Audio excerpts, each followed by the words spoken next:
સુરતમાં DRI directorate revenue ઇન્ટેલિજન્સની ટીમે દીપડાના ચામડાના ગેરકાયદેસર વેપારનો પર્દાફાશ કર્યો. સોશિયલ મીડિયા પર 1 કરોડ રૂપિયામાં દીપડાનું ચામડું વેચાતું હોવાની વિગતો મળ્યા બાદ ડીઆરઆઈએ હોટેલમાં ટ્રેપ ગોઠવી હતી. સુરતમાં ડીઆરઆઈ ડાયરેક્ટ રેવન્યુ ઇન્ટેલિજન્સની ટીમે દીપડાના ચામડાના ગેરકાયદેસર વેપારનો પર્દાફાશ કર્યો.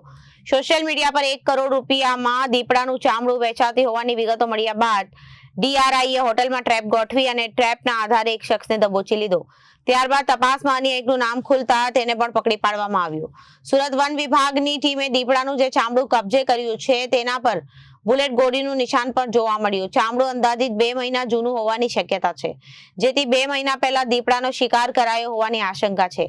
વન વિભાગે આ સમગ્ર રેકેટના મૂળ સુધી પહોંચવા માટે અલગ અલગ દિશામાં તપાસ શરૂ કરી છે. પ્રાથમિક દ્રષ્ટિએ આ સ્કીન બિલકુલ ફ્રેશ અને તાજી લાગી રહી છે. વાઇલ્ડ લાઇફ એનાલિસિસ મુજબ આશરે 1-2 મહિનાની અંદર જ આ દીપડાનો ક્રૂરતાપૂર્વક શિકાર હન્ટિંગ કરવામાં આવ્યો ને ચામડાની જપ્તી દરમિયાન વન્ય પ્રાણીના દાંત કે પંજા મળી આવ્યા નથી, જે ગંભીરતા દર્શાવે છે કે શરીરના અન્ય અંગો ક્યાં છે તેની તપાસ કરવામાં આવશે.